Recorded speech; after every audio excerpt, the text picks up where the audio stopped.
All right, we're live. Hello, everyone. I am Richard Millett, one and only. And this, of course, is the quarantine stream, the 40th one. And let us now hear the ever beautiful, ever lovely, ever wonderful, ever glorious, ever green quarantine stream theme, shall we?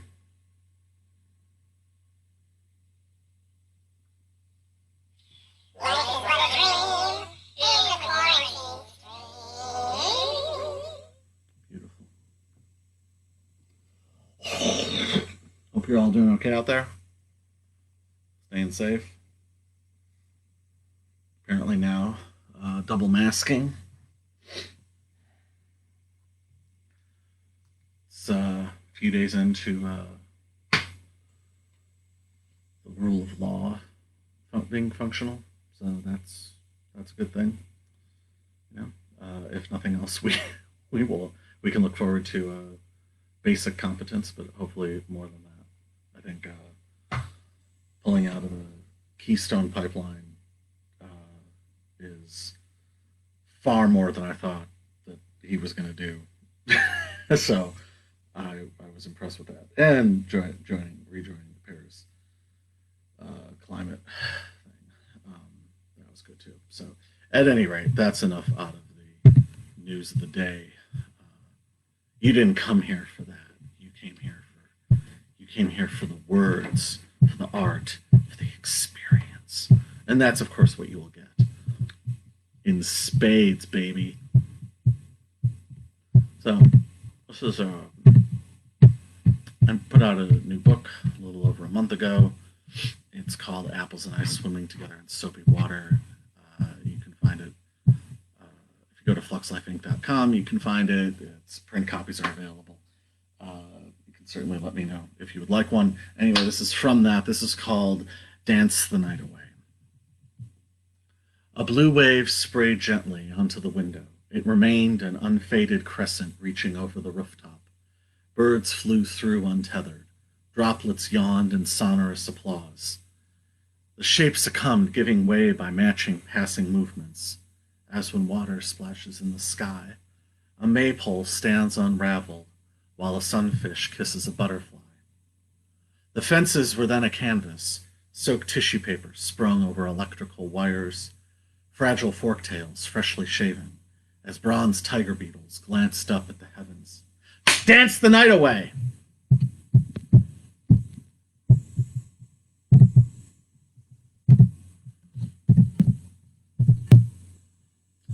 This is from 2002. This is was originally written about John Walker Lind, who, if anyone remembers, was the American. He was like a college student who, or maybe he was just past college age, who joined the Taliban. He was put in jail, and I guess he's due to get out, or did he just get out? Maybe last year.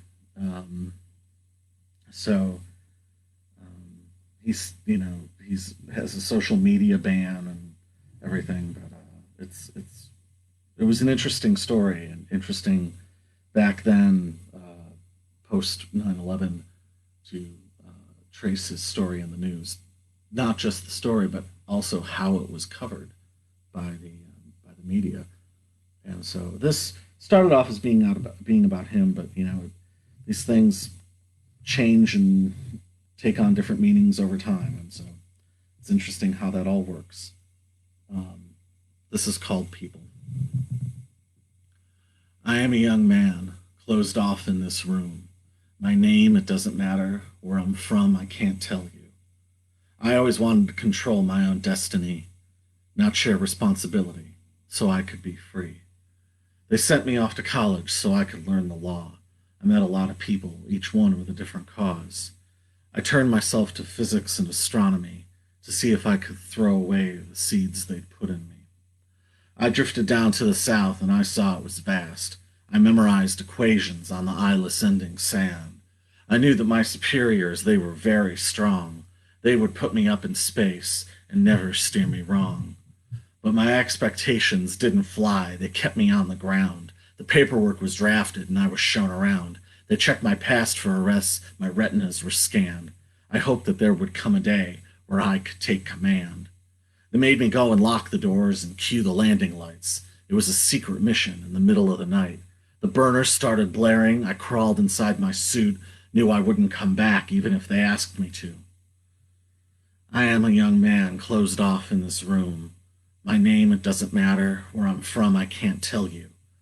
I always wanted to control my own destiny. Wanted to go and vanish up in the slipstream. The Emperor looked at the head of the horse, lifted his hand and picked out the brain, opened his mouth and smeared the remains. He dressed his servants as nymphs and pans. Little boys in the nude stayed in the pool to bite on his body while he swam. His sister said, "If breath is a blade, then desire's the cage. Claim your birthright before you're saved." Had his mother killed, made it a crime to laugh. Attacked the statue whose clothes matched his own, his bleeding fist sunk into the gold. He memorized the lives of the gods. Jezebel stole him a tunic. He began planning his burial, and at night he debated with Jupiter. He saw Palatine Hill. The volcanoes were calm before the Christians burned. Diamond-tipped shovels were used to pierce the columns and arches, jewels and violins. The violins on Palatine Hill played like birds colliding in the air. The torches flared. All the grain was set glowing. The senator's body rolled back on the sheets, his speech like a paused spasm, murmuring, "I'm nursing a viper." The rest of the ward willingly succumbed immediately. In the middle of the gymnasium were booths with men in bulletproof vests, giving out ballots and voluntary vaccinations to guard against contaminants. While in line, you could read pamphlets on the issues or flip to pictures of festering boils. It's slippery and strange to walk all alone. Sealed lips will keep the borders closed, and no infestations will travel north. Nothing to arrest security, just a cure to keep people in the grasp of liberty. The medicine was made with pearls dissolved in vinegar. The choice was made by pulling the lever. The searchlights were made for us by the protector. A thief entered. Everyone was roused. The wife and kids looked at the head of the house. He opened his robe and threw a small bomb. Later, standing over the intruder's body, he thought through history and spoke his favorite quote, "I want him to feel like he's dying." Free grain for everyone who asks, free grain for everyone who enters. Wheat in exchange for marble, wheat for the state. She takes the leather, squirms in the saddle. The dust closes her eyes. I can see the red jacket from up here. Two girls climb the stairs, very poised and aware. They'd been here before, the Los Angeles smog against their backs. Two men arrive the next morning to drop off a pair of glasses and smear the window pane. The teenager can't make a sale, so he packs up his stereo equipment and his clock radio, exits out past the telephone pole. When they were done, they sat in the kitchen and carved up some watermelon. An hour later, they threw away their clothes. Young man in the backyard. The owner doesn't know he's there, taking a drink from the garden hose. Drops his flashlight on the ground. He dropped his flashlight on the ground.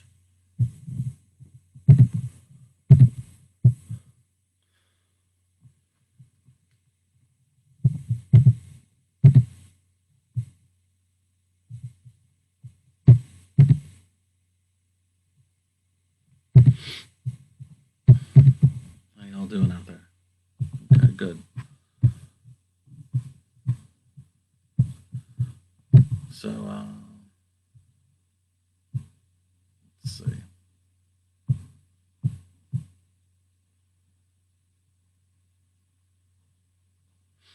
All right, this is Two Franciscan Nuns. Chewing mint leaves while crossing the Calumet River, the paper mill's exhaust pipes interrupt the vista. Mules waited with surge protectors, hairspray and cassettes. A riverboat of morphine-addicted ghosts over there on the left. 2 Franciscan nuns wanted to build a hospital, but settled for organizing games of chance. In their hotel rooms, they squeeze out extra acidic orange juice and excommunicate people with unpleasant names from the phone book. 2 Franciscan nuns helped decorate an admiral in the pensioner's home after he'd misplaced his uniform. They blessed his pills, kissed his parakeet, and as he slept, gathered sets of his false teeth to sell at the swap meet. A brain with blood and oxygen is better than a fish who talks. What some people see as skin discoloration is, in fact, the natural pigmentation when viewed from the inside. Some newspapermen have always known this, and indeed, they have nothing to hide. A few years ago, I put out a book called Anachronisms, and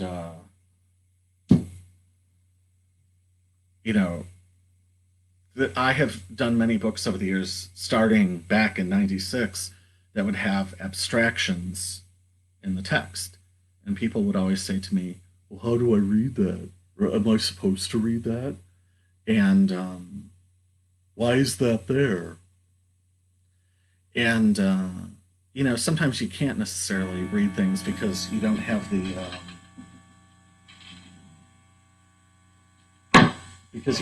technology available. But sometimes you do have the technology available. And so this is a piece from that book. And that book deals in abstractions. So this is called Ascetic.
This is from the new book. This is called Should I Go In?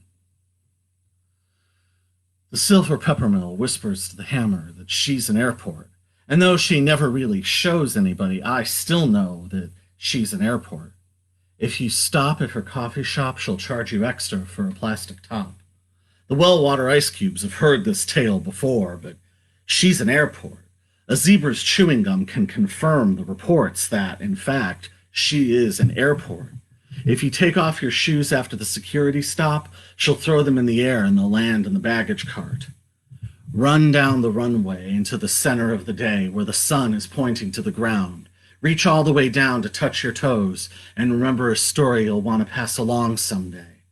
Run down the runway into the center of the day where the sun is pointing to the ground. Reach all the way down to your toes and remember a story you'll want to pass along someday.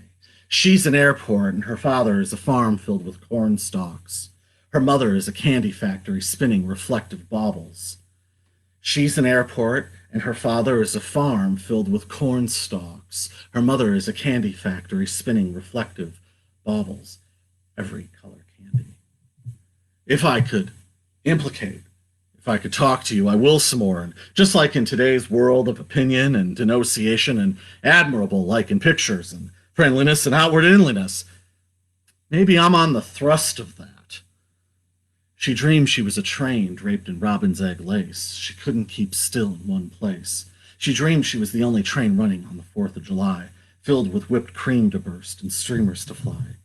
She dreamed she was a train running past the impound lot, and after every platform on the route she'd whisper, "I still love Phil."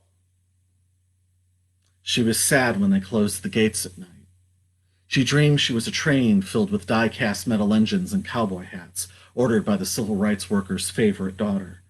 She dreamed she was a train, her earrings flashing orange lights. She waves hello to the one car she'd stopped at the tiny suburban crossing. A train to get the tracks loose and rattling. Rattling tracks reminds her of those aunts and uncles talking over each other at her grandma's birthday. Birthday. Birthday.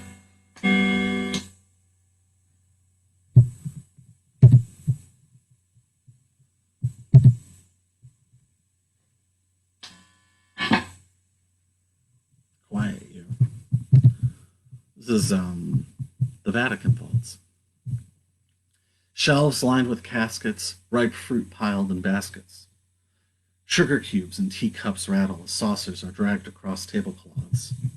Outside, a crowd sits murmuring. A harmonium coughs discordantly off the spokes of a bicycle wheel, and snakeskin is carefully wrapped around palms. 2 men each wear a veil, one off mauve, the other pink lady red. Gravel sits at the bottom of stained glass vials, and mink pelts are smoothed out over tiles.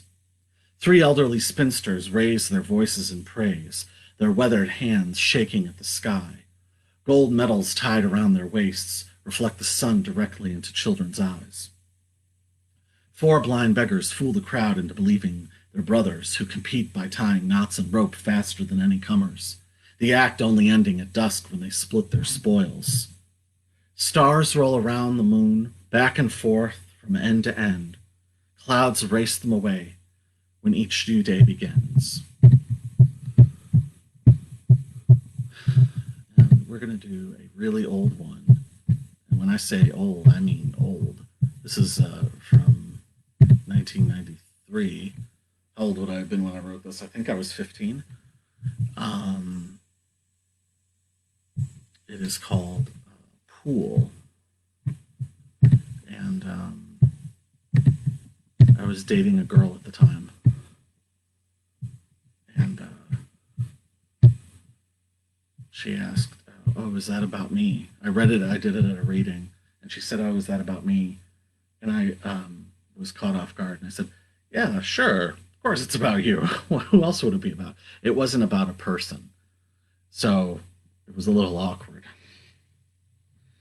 But I was obliged to lie about it, but now it can be told. Anyway, your love brings me peace. Your beauty brings me fantasy. Your thoughts bring me reality. Our love, so naked and pure, of the dirt, of the clouds. Your strength gives me courage. Your dreams complete mine. Our circle, forever revolving.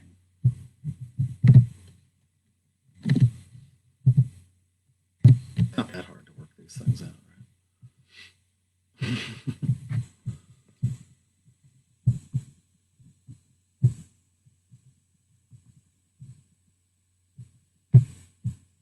This is called Cheltenham Girl. Like a cloud, beautiful sound, standing before the signal.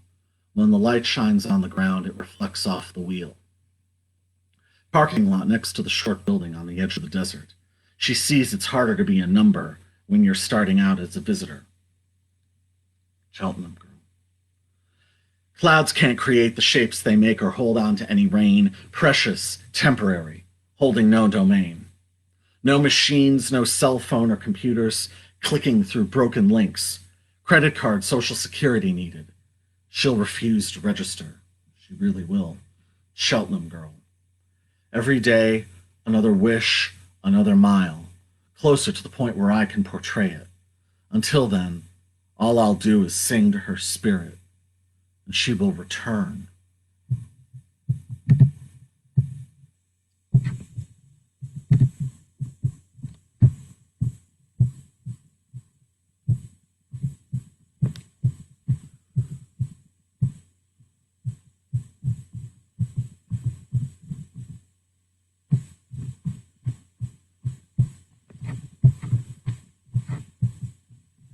This is from the new book. This is called Parallel Place.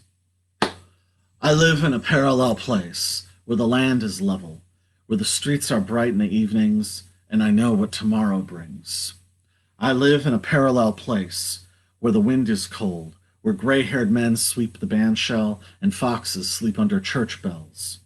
I hear the lank-haired women walking in the morning, their faces shaped by the sun. I live in a parallel place where there's endless electricity, with very low voltage, where everyone dies of old age. I live in a parallel place where rain runs into a tunnel, where able-bodied women clear the gutters and dragonflies rise in a slow-motion flutter. I see the able-bodied men hauling fallen branches, their faces shaded by the sun. I live in a parallel place where people speak in peace, where the foreman's spouse greets the mailman in a see-through blouse. I live in a parallel place where the forest faces east, where contracts are written in invisible ink and codes are created with a wink. I see all the people breathing through the day, their faces graced by the sun. Blissful cardinals, blissful infants, blue reflections magnified 10,000 times, blue beams bouncing off aged lenses, radiant artifacts, radiant heirlooms, white sails blistered by the salty sun, white china stacked in cupboards, shining domes, shining necklaces, green feelings balanced on a yardstick, green parchment weighted down by grapes. We're going to do one I haven't done in a while, and then we're going to go straight into one of the newer pieces. So, two in a row. I just have to find the other one.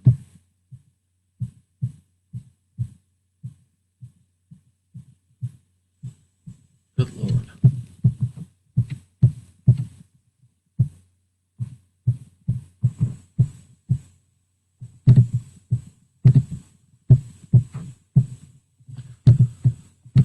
I don't like when it takes this long. I apologize. It's irritating.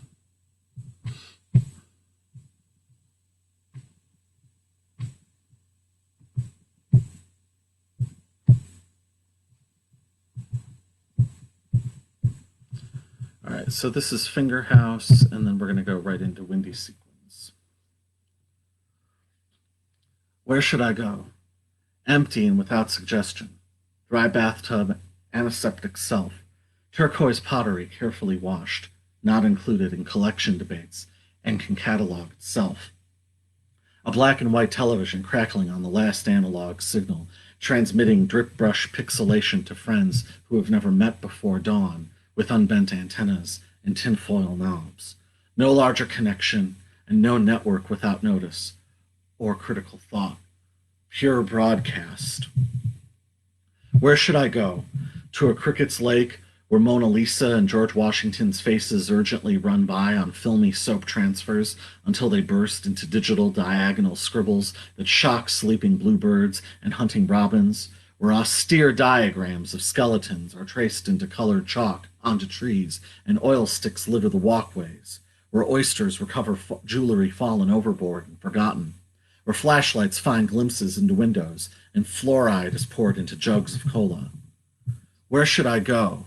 With a shopping bag full of batteries, returning a stolen bike to its parent company, walking in between unclean delivery trucks in need of repair, while raw-toned steel whistle air floats on wisps of strawberry hair, and accelerated voices and nonsensical 10-second annoyances. A magician perfecting an illusion which ends with them curling up and sliding down a tree, then pretending to be asleep while assessing what the crowd seems to think. Then a throne is carried on, seating a man in a parchment crown and wrapped in beach towels. Where should I go? Into a kitchen with aluminum knives and nurses in white lab coats and blue rubber gloves, rolls of tissue paper and unfolded t-shirts and personalized engraved nameplates. Where should I go? Knees to the chest, laying on the cool ground. Scissors, heels pressed together, toes toward the sun, back to the cool ground. Through the missing bricks, you can see a banquet table with a candelabra crooked from water-falling wax. On the other side of the missing bricks is a tablecloth with faintly gray claw stains left by mourning doves. Through the missing bricks, there is a banquet table, heaving with indentations from apples, persimmons, cantaloupes, and pears. On the other side of the missing bricks, there is a deer walking in the distance while a finger painting floats to the ground. Through the missing bricks, there is a banquet table with unopened telegrams and sturdy silver trays stacked with books about the Enlightenment. On the other side of the missing bricks, there is a pebble garden placed on a tree branch next to a mortar and pestle. Through the missing bricks, there is a banquet table, lined along the bottom right edge with bowls of cold dandelion soup. Seated 45 degrees away from the banquet table is a man with a salt and pepper waxed mustache humming waltzes, who loves to play croquet and complain about the distortions of sounds and colors. 110 years old, and he doesn't know that electric blue can be beautiful too.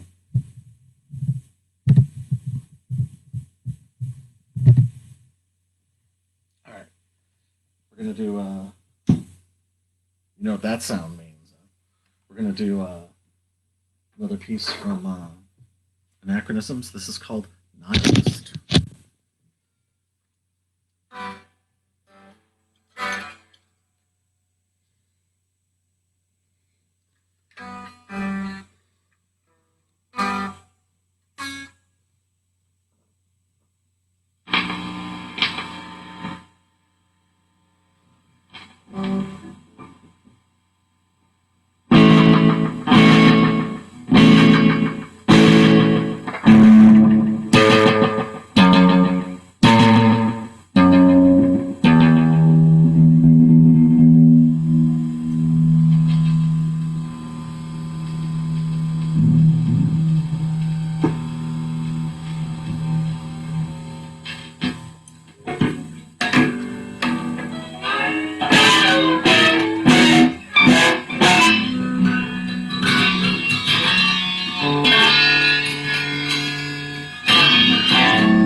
This is one from the new book.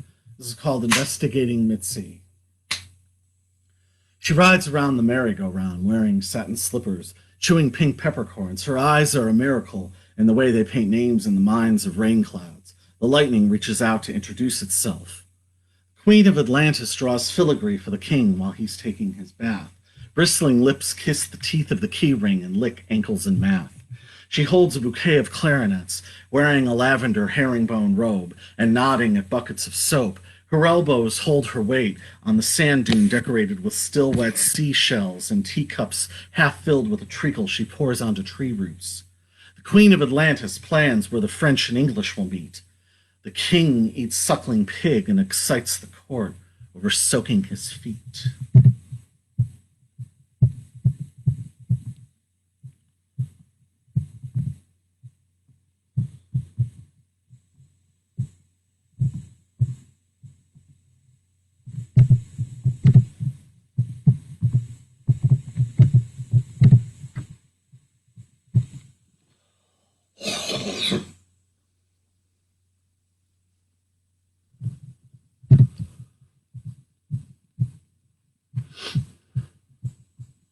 This is called Horse.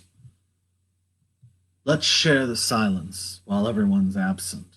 With the electricity out, it's unknown if the edges can be seen. Thin line.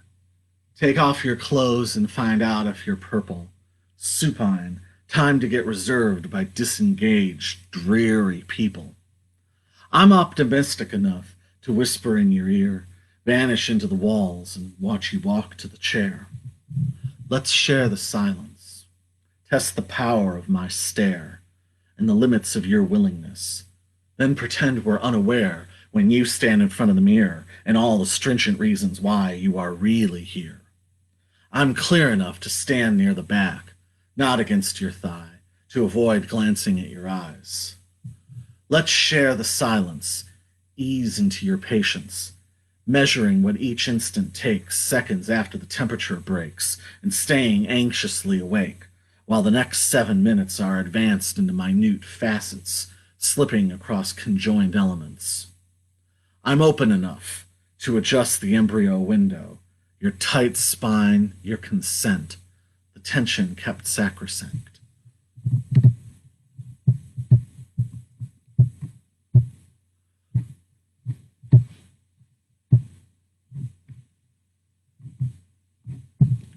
This is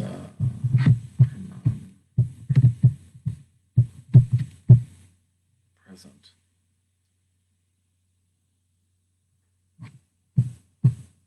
This is called Venus. Venus wading in a lake on the first day of spring, glides past a pregnant crane, sees what the future can be. Venus wading in a lake, picked ripe fruit from the trees, pouring petals in the water, splashing along with her baby. The sparrow takes flight, arise as it arrives. Venus sitting stringing pearls for her beloved girls, walks to where she's sleeping on the deck, kisses her on the forehead. Venus swimming beneath the sun, can speak earnestly with anyone. The sparrow takes flight, arise as it arrives.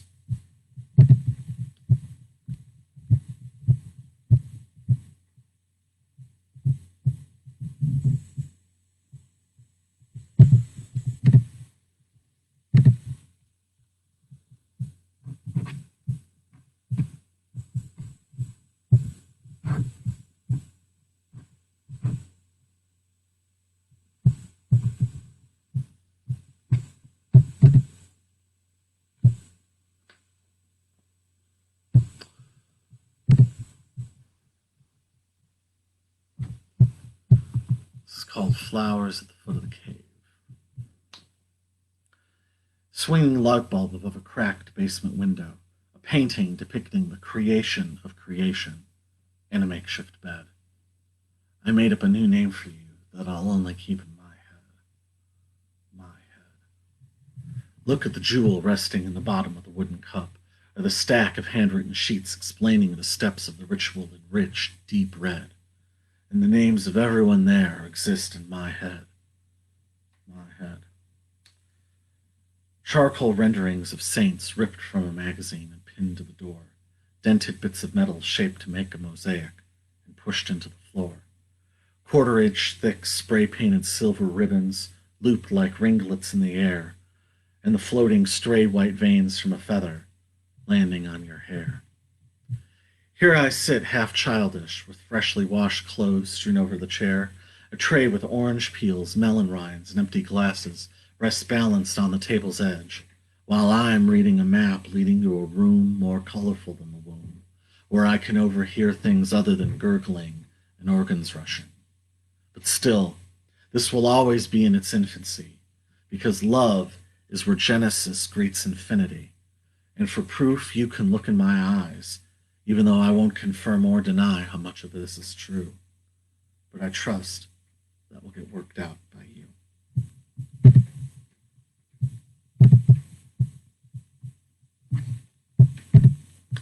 All right, this is also from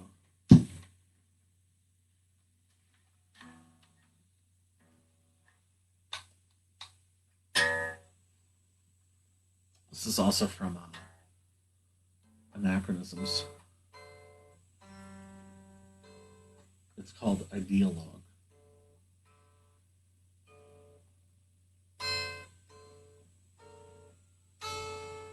There you have it.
This is called Virgin Prairie.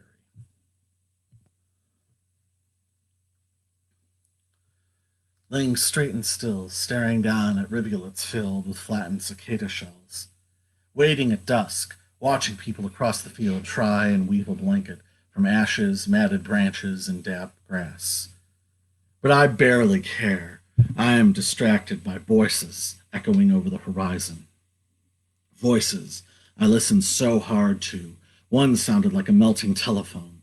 One sang like typewriter keys. Another rang like a confused bluebird and is since locked in my memory.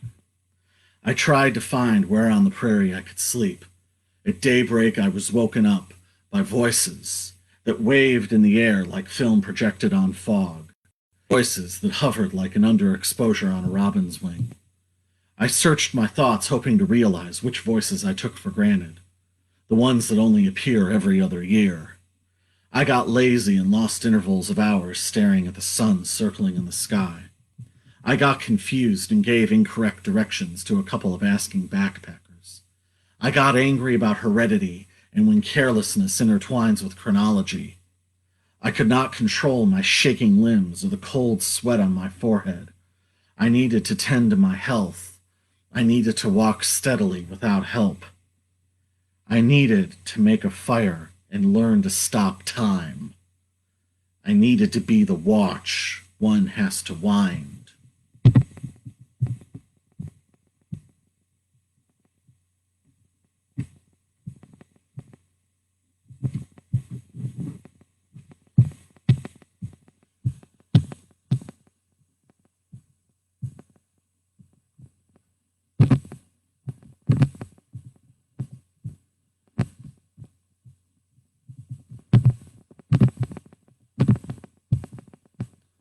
This is one from the new book.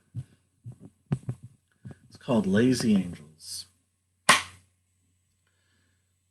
Squat woman sealed in a shadow frock, trimmed in white, absence of light, selling stories from her garden that she demands are heard, but is greeted with the silence of the crowd's indifference. She doesn't already know that we can breathe and we can leave. She can't see that we can already walk through doors and open windows. Counterfeit prophet steals the locks. Illegal son, 0 as 1. Selling pictures of her dinner her guards are obliged to buy, even as her art collection is vanishing until the walls have nothing left hanging. She doesn't already understand that we can perceive and that we can receive. She can't see that we can paint flowers with any colors we can imagine. Their far and distant minds are trails best left behind. Sister to her father stops the drain under a rotting stage 6-month wage, selling reports carefully whispered in hopes her wealthy relatives will let her sign their wills first. She doesn't already know that we are her, twice as much or more, a complete verse. She can't see the red and gold bird flying right above. She can't see that we are her, twice as much or more. She can't see that she hands her keys to a steed who gallops away, away into the orange rolling hills. Orange rolling hills, orange rolling hills, orange rolling hills, orange rolling hills. Orange rolling hills, orange rolling hills. This is called Sacrifice the Satellite. Moments before dawn, phone ringing, unable to suss if it was happening from impressions born in shallow sleep while lights flicked on in neighbors' windows. Or as the drift seized me back in, we were gun runners, trapped in a house, detained by police, threatened by rivals, but I was able to slither out a side door and snuck away to a cafe, where I was supposed to summon assistance, but I decided instead, the hell with them! I was called to a room. The walls of the hallway were blue, and when I entered, there they sat, looking exactly as they did in 1984. When one spoke, there was no sound from their mouths, but the words synced loudly in my skull. Crushed flowers float downstream in the rainwater, and handmade smokestacks drip steam on half-awake blades of grass. New nuns count the gray hairs of their predecessors as they scan old photographs. Will they question who's alive in heaven? Are their words papering a mountain? They will have a moment where they behold the beauty of an empty screen or an unplowed, snow-covered street. Lost in a world between are the souls who only dream when looking up. Thick, shimmering splotches of gray grease liquefy and start to drip down rust-colored walls of skins, watched by a babe with a flashbulb embedded in their wrist, who sits on gouged black and gold tiles in the center of a disused ballroom dance floor among carelessly flung piles of metal prong monitors, cords, discs, spilled coffee grounds, broken vodka bottles, and asymmetrical platinum wigs. Every year there's a whisper the inventory will get a clean transfer. Winston Dubois knew the recovered money was wrapped in a mosquito net and secured in the back of a carriage. The horse stopped in front of an Air Force base, which got inadvertently captured on videotape, with the footage dissected by theorists for decades. Desmond Hampton learned Tony Chamberlain had double-crossed him as he drank milk and clapped erasers together outside his classroom. His signature had been forged and hidden throughout the system. The younger best brother thinks, if only I were a CEO buying companies whose names I don't know, and I could leverage my credibility to simultaneously flaunt my status and champion myself as an obscurity. While the older best brother thinks, if only I were an oligarch and had a tapestry of machinery to do what I want, live in seclusion, invest in rare art, and pay for a hooker who looks like my daughter. Lost in a world between are the souls who only dream when looking up. The beams of starshine light land everywhere and leave valley-wide fingerprints for 7 years. Minute glass tubes can shiver without bursting squid ink on glistening diamonds laid out on linens, spirals scrawled on maps with a location leading inside a puzzle box, while a fungus slides up to a microscope and mixes with vinegar and bleach. Circles of sapphires line the linoleum tile with a surface so improbably clear that it mimics a screen. Lost in a world between are the souls who only dream when looking up.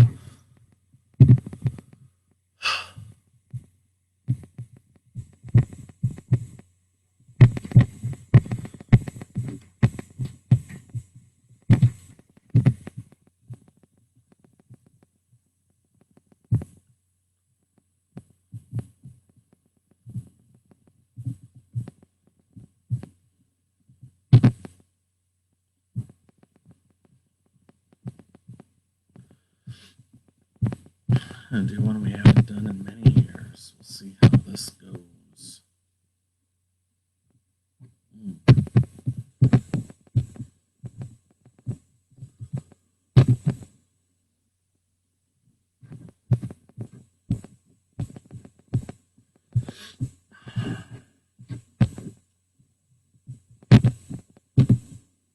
How are we doing out there? I should check the... Okay, we're good.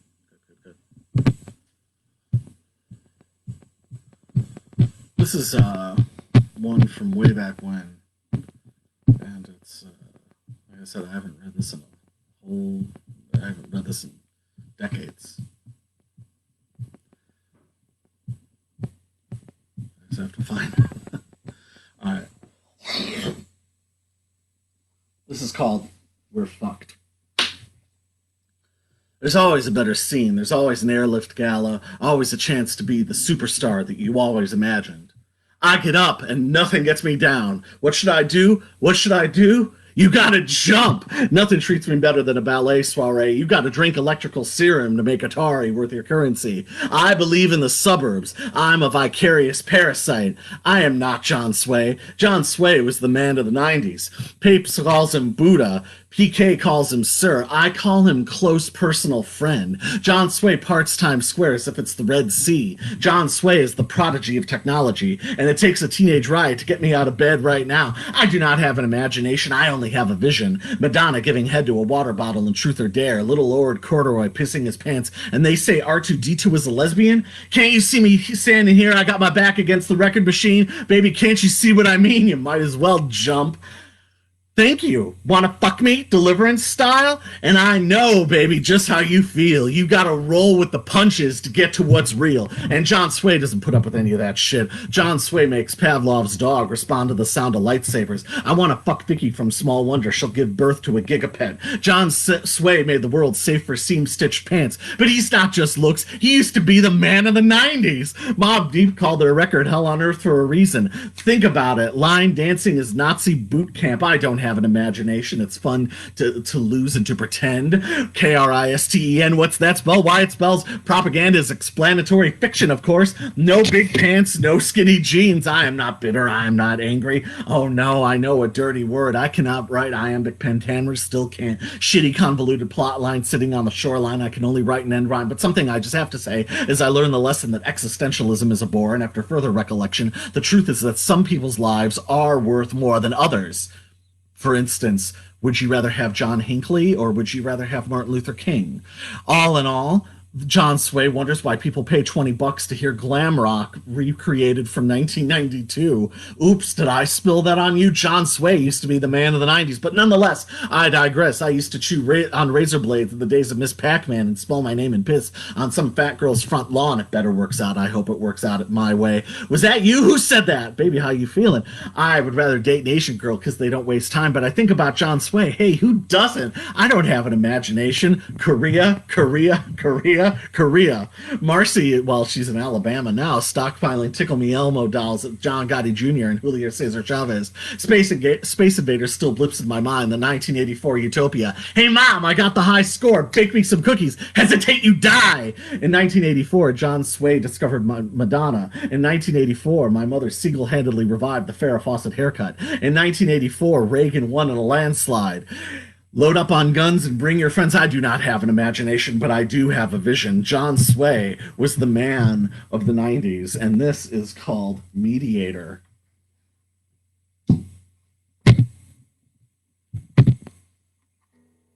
Oh my God, really? Every time. Come on. Come on. It's either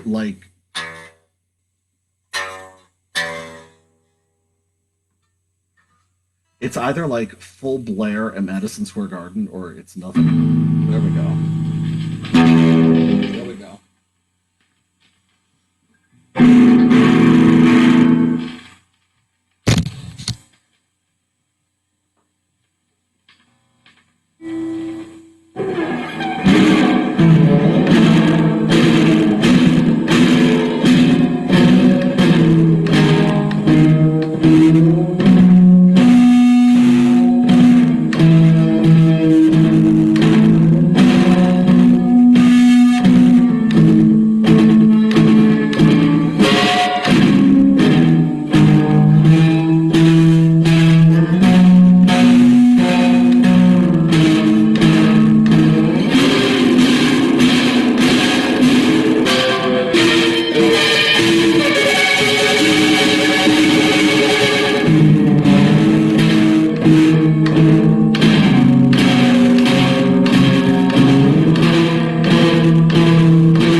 called Cruelty-Free Heroin.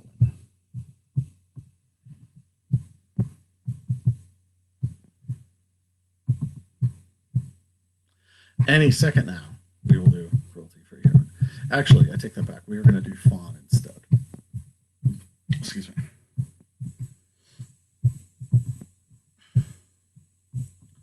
All right, this is a far better one to do. At least for now. Two brothers named Canary were said to have stolen from the community chest. They didn't have the decency to steal from the wealthy, take what they need, and give away the rest.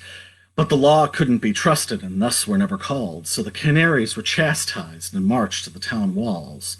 The locals hoped word would travel down the wire, and that they'd be denied food, lodgings, and water wherever they retired. But quickly enough, the Canaries were forgotten and continued to ride along freely without judgment or punishment, and if they committed any further acts of thievery, it was never noted publicly. Griffith, resplendent in a natty navy suit, steals Jessica's champagne in a raw-headed attempt to give it back later as a gift, thinking she'll appreciate it more. Jessica, powerful yet delicate in a mellow peppermint pencil dress, rubs the bristle of Griffith's temples into his sweat and wonders how many texts he'll have to hide from her next. Griffith says he can break skin without bleeding. He dyes water blue before he drinks. He memorizes reviews, then skips to the end of the books he pretends to read. Jessica can get arrested and go straight home and spend the rest of her week yelling at strangers on the street and snapping reaction shots at the back of their heads.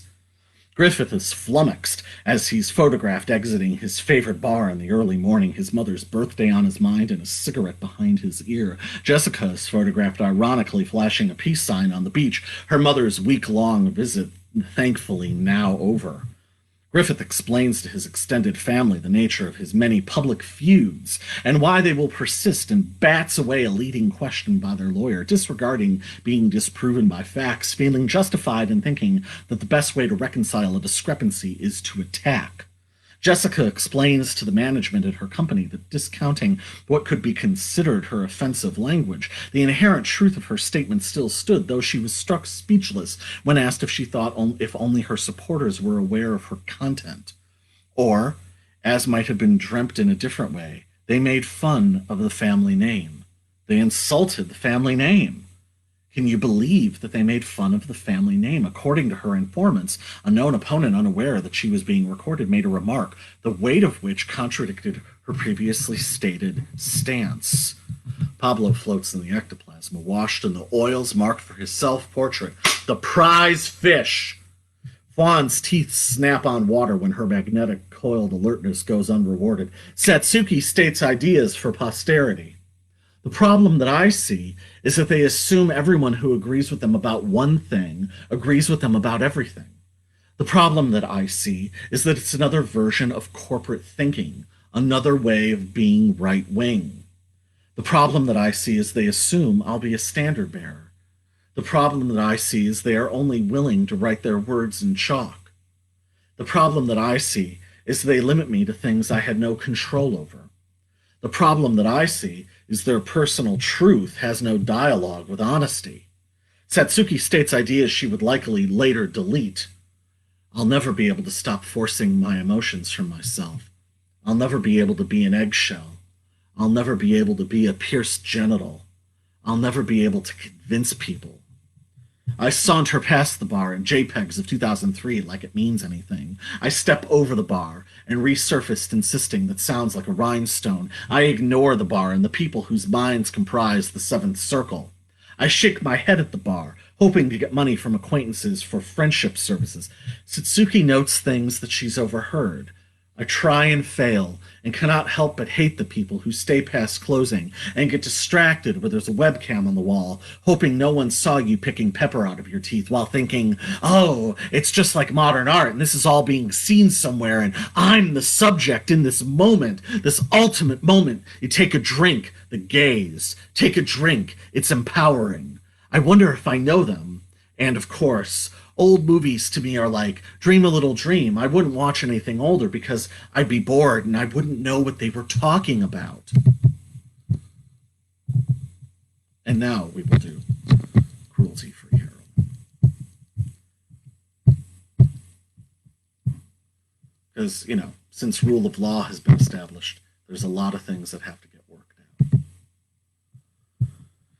When the Guardian goes mad, the sun rains against their eardrums, indistinguishable from Morse code tapping on a copper plate. Yes, when the Guardian has gone mad, they're found singing love songs to tanks, draping staircases and flags, breaking car windows to decorate their faces with the glass.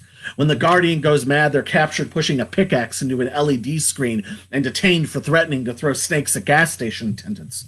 When the Guardian goes mad, people suddenly remember to turn on AM radio and patiently follow guidelines before filing a full report. Though there are always doubters and passers-by who start conspiracies, the usual being that this was a planned distraction or a series of false flags. If the Guardian goes mad, they'll arrive at every awards ceremony with a mirror in hand and a ribbon under their chin and make demands to review their voting processes when they don't win. If the Guardian goes mad, they'll rue the day they lost control of their relationships, spending weeks hiring staff to bury paperwork they'll insist doesn't exist. If the Guardian goes mad, all their meals shall consist of orange peels pulled from chain link fences and burned coffee flavored with molded peach preserves, though there are always doubters ready to offer an opinion of unverifiable proof, summarizing the death and maps are the only real measures of impact. And can you imagine being that fucking sick?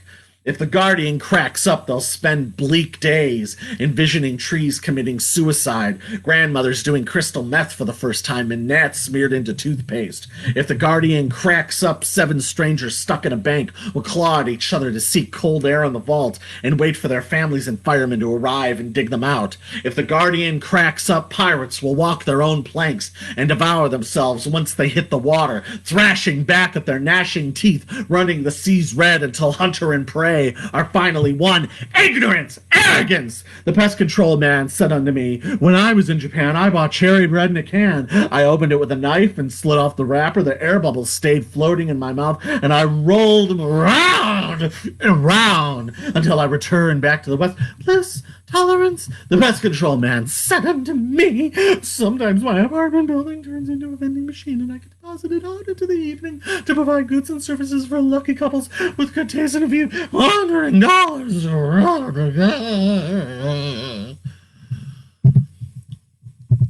Oh yeah, totally. This is called Mediator.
This is called Would You Sell the Relics?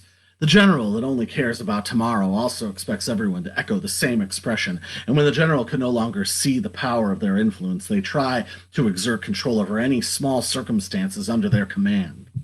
While the brigadier general worries to no one if they need a transfusion. The colonel, who's concerned that not enough people's fingerprints matches theirs, requires a warning on the front page of each report, along with a summary cut together by a subordinate in a matter of minutes so they don't have to waste any energy generating any contradictory thoughts. While the captain enters their coordinates, their location is known and updated every moment, which leaves the captain free to make discoveries like the wheel or gravity, then sell their findings to the executives or campaign staff of their choice, urged by a strong sense of benevolence, a tribute to charity as a force. And the first lieutenant's unmatched love of history is proven by the pictures taken of their parents with Goebbels in Brazil in the 70s. And the second lieutenant's jealousy shows and grouses to one, "That's not Goebbels, it's clear it's Martin Bormann." The sergeant major that reset the standards of esprit de corps doesn't know the panic they'll feel a few short years later when they are urged out of the way, or that they'll become stiff with resentment and resolute in their calls for punishment and institute measures to monitor how the company behaves, while the staff sergeant writes on a photo of themselves, "The future belongs to you," and daydreams about collecting the remaining virginities for the sorority house down the road, and they already have the names, ages, and weights in a frequently updated database. Then the staff sergeant complains about commercials before content. The chief warrant officer who breaks ranks to research the order the alphabet was created in gets rueful about seeing themselves age and attending charity events, funerals, and hospital visits, seeing their face in the mirror more washed out than before, wondering as they write their commencement address who will even be paying attention in the audience. Drinking from puddles, seeing what the sky says, not being able to read handwriting as children. And to the private, it's all an eye roll, and all so boring and shallow to see another round of legacy shut out by an offhand remark. The private doesn't ask any of the officers where they should start. What's the matter where rebellion is kitsch and trauma is Walmart? The specialist greets the private. They each think the other is a dilettante. And later the specialist considers, what's the matter where you have 1,000 followers and not a dozen supporters? Would you sell the relics?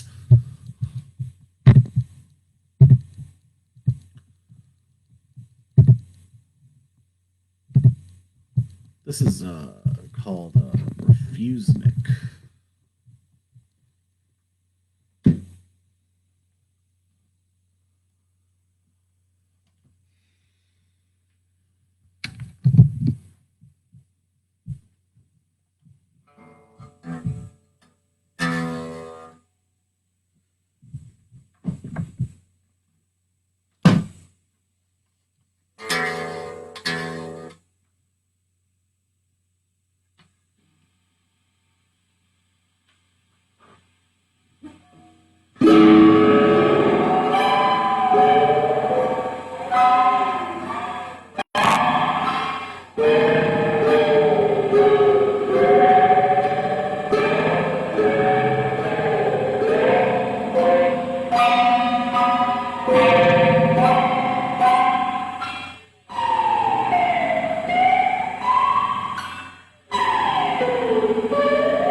Oh, shut up.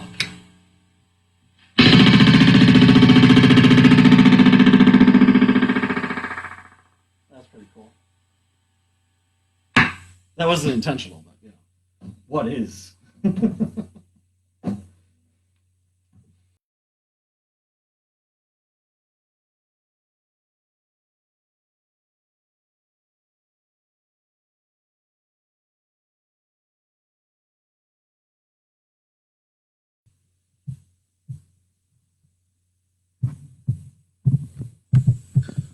I suppose I would be remiss if I didn't read this one. Now that rule of law has been established again, I can read this without being too worried about things. This is, I mean, there's plenty of things to be worried about, right? There always are. This is called Sympathy for the Cowboy. Sympathy for the Cowboy, all alone on the range. After the war ended, he was forced to change his name. Sympathy for the Cowboy, holding his dying brother, who begged with his last breath, "Tell mother I died with honor." Sympathy for the meth lab and all who fight in harm's way and who hope to abolish minimum wage and charge only $15 a day. Sympathy for modern times and those who argue that they're right. Sympathy for the victim who already has all the laws on their side. Sympathy for the student who's only lived in theory in a hammer and sickle t-shirt walking away from the barricade. Sympathy for the lawsuit and all who fought for reform. Sympathy for the bumper sticker telling you to be reborn. Sympathy for the stallion running free and too wild to ride. Sympathy for the idiot who fucking tried. His wife cried, him and his foolish pride. Sympathy for the strawberry and the trial separations, press releases pleading for privacy, and, you know, of course, doing it for the kids. Sympathy for the nihilist sucking on his cigarette, cutting you off in traffic, no constraints of guilt or regret. Sympathy for the stalker on his computer outside, looking at pictures of you in high school, saving each one, even if it takes him all night. Sympathy for the cowboy, whose son moved off the ranch, said he might be coming back soon if there's no change of plans. This is Canary Milk. Sweltering sun in the forecast, but it's raining right now. Retired teens nostalgic for holograms as their granddads watch rocks roll on the ground and wonder when they can be farmers in glass pods on Mars. While Amanda eats factory fresh candies and laughs jaggedly at their vulgar stories. The boy who awoke in the toy aisle one evening moved more elegantly than his mother had ever seen as he picked items off a worn, well-folded list before deciding he'd rather have a pet eel instead, while Amanda watches her neighbors bickering and daydreams deleted scenes from their past. The delivery man is ready for the weekend as he ignores reports on the European heatwave, instead marveling about the new house on his route and how much it must cost each month to keep the swans fed and the water in the lagoon fresh.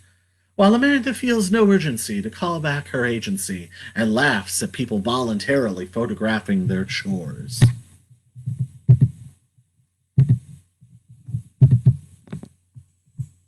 And this is called Aesthete.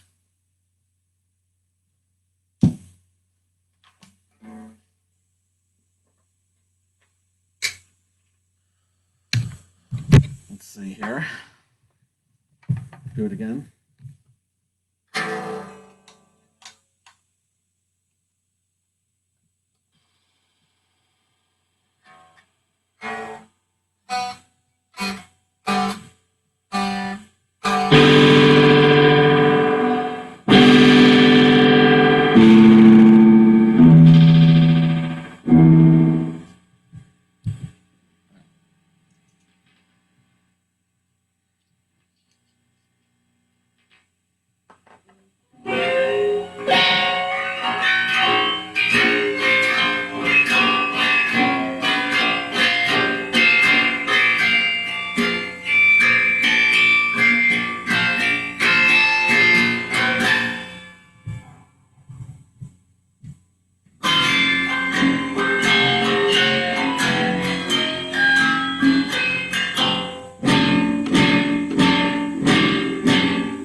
And this is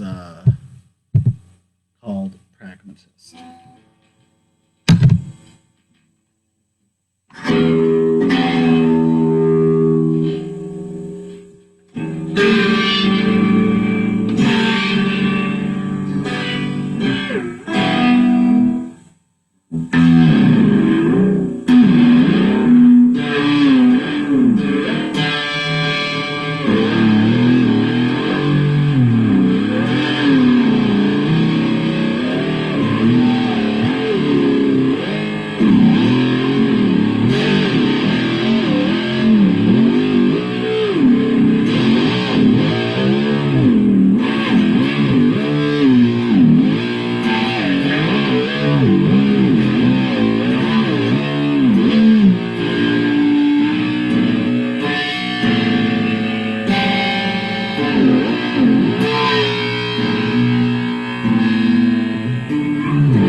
This is called Miss You in the Morning.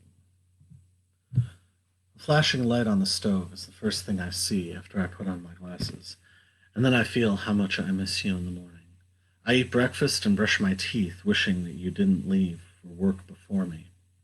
Little things you say and do go round in my head while I'm pretending to pay attention to what a coworker is saying while I'm getting coffee. And I am fully aware of just how much I miss you in the morning. But it's only a few more hours until we get to be together every evening and be nearer each day.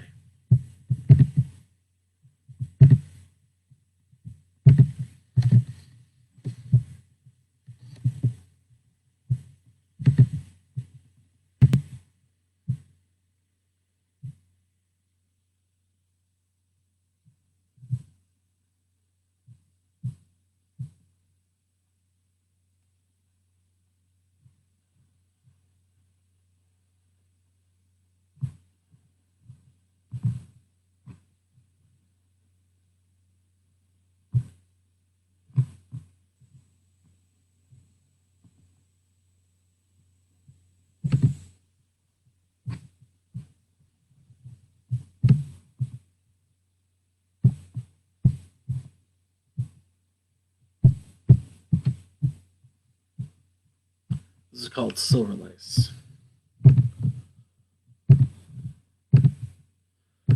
Never let it be said that the book won't be read, or that the candlesticks will be thrown out. That's like asking about your blankets and what became of them, were they left in an alley or boxed and lent to a friend. Never let it be said that the chickens won't get fed, or that the evening coffee will run cold. That's like thinking the traffic lights will never turn red, or that the wire will run out before you get to return home. I'm looking at a book of photographs by Robert Frank, size cut in half, some maps people never thought to make, some paths people never thought to take. When Berkeley was originally settled, the center of town was marked with a church and a bank.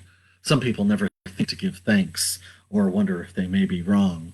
I still have the cassette you made, decorated with black magic marker and duct tape, though the sound cuts off in half the songs. Never let it be said that your sister will stay unwed, or that the scissors are no longer sharpened. That's like thinking the sun will never outshine the moon, or that the heat of the spring only lives in the swell of the afternoon. And this is going to be the final piece that we are going to do tonight. And this is, of course, Rubber Buttons. It needs to be kept simmering, and the time should flow slowly and quietly. Let's go. My shoelaces are undone, which means someone likes me as much as I love to see a basket of swimming snowflakes. Let's start over. It needs to be kept simmering, and the time should flow slowly and quietly. Let's go! My shoelaces are undone, which means someone likes me as much as I love to see a basket of swimming snowflakes. My shoelaces are undone, so I throw them next to a trunk full of styrofoam tongues, and the person who brought them yells, "Thank you!"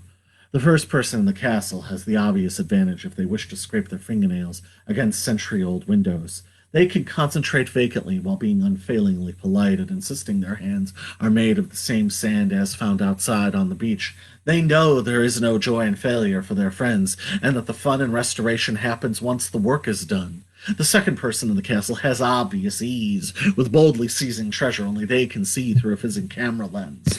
They can research quietly while having no qualms about their ambition outstripping their abilities in assessing gaudy antiques. They know there is no lemon rich enough in sourness to let their taste get challenged into swallowing insects in soiled tents. The third person in the castle has the obvious edge when turning their profile to face the east in hopes of repairing a table leg. They can dutifully saw and sweep the dust into the bin until the bell sounds for them to begin slicing vegetables in the kitchen. They know there is no crack deep enough for them to keep them from molding jellies into a series of perfectly semi-translucent wedges. I want brass buttons for my cousin, because I could not count for cufflinks, they counted for me. Because I could not look for light bulbs, they looked for me. Because I could not dance for diamonds, they danced with me. They realize the chateau has the clear advantage as the place to evaluate flashy antiques. I want brass buttons for my cousin, but I make rubber buttons to wear for myself. While I sew, I look at the library and remember each of my most memorable finds. I want brass buttons for my cousin, but I make the rubber buttons I wear on my jacket. I buy the materials from the tan-toothed man who sold my mom a gold wishing box. I want brass buttons for my cousin because when I preach with the collar, it preaches with me. I want brass buttons for my cousin because when I move with the minnows, they move with me. They realize the chateau has the clear advantage when you're evaluating flashy antiques. Let's go! It's all right. My shoelaces are undone, so I can only walk sideways and photograph a plum purple terracotta planter with a flag with a price tag sticking out of it. It's hard to know. My shoelaces are undone, which means someone likes me as much as I love wearing an apricot ascot while hearing stories about Korean camping sites. The first person in the tower can brighten their senses by energetically exchanging sunglasses and hairstyles once safely ensconced at the top. They can cheerfully sing along with anything, though they prefer Caruso and ragtime to songs they don't know. There is usually a fixed point in the distance for them to focus on things such as a helicopter or hawk taking off shortly before dawn. The second person in the tower can loudly shout, "How I love my girl," which echoes back so overwhelmingly they can think that they are in a private booth.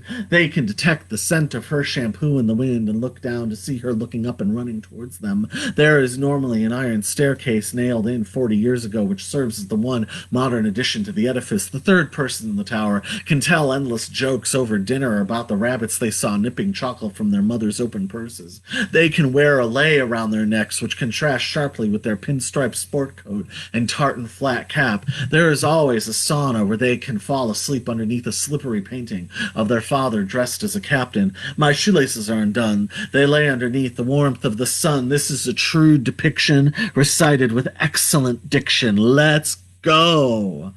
And now I recall other memories from walking around the castle, the humidity kept at bay, clouds letting loose only hints of rain, and vines intertwining across each other, and each new flower that blooms another gift for the dozens of bees in love with the newness of June. It's all on top of my eyes. The curious sage in an orange and brown dashiki, standing before a statue of the stripped Christ, arms open and hovering, all on top of my eyes, lithium batteries in between her teeth. She holds a screwdriver dipped in green paint as she walks over underground cables, all on top of my eyes. In between her toes, she staves off headaches with gallons of water and sleeping when she can, all on top of my eyes. The swell of excitement are just one continued drone. Close concert of ideas, stretching fingers. You did a great job today. Devoted. Seriously. All on top of my eyes. One wonder. One today. And that, my friends, is another exciting edition of the Quarantine Stream.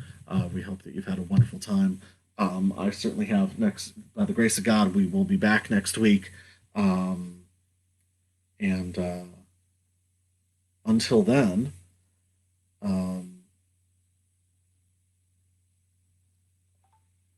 Jesus, shut up. Until then,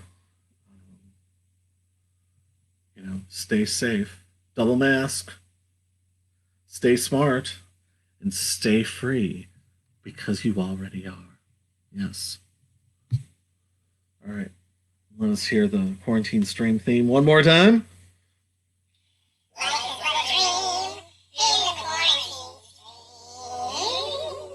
Beautiful. All right, folks. Like I said, by the grace of God, we will be back next week. Thank you for watching. Hopefully you enjoy all this. Yeah. And goodbye. God bless. Bye.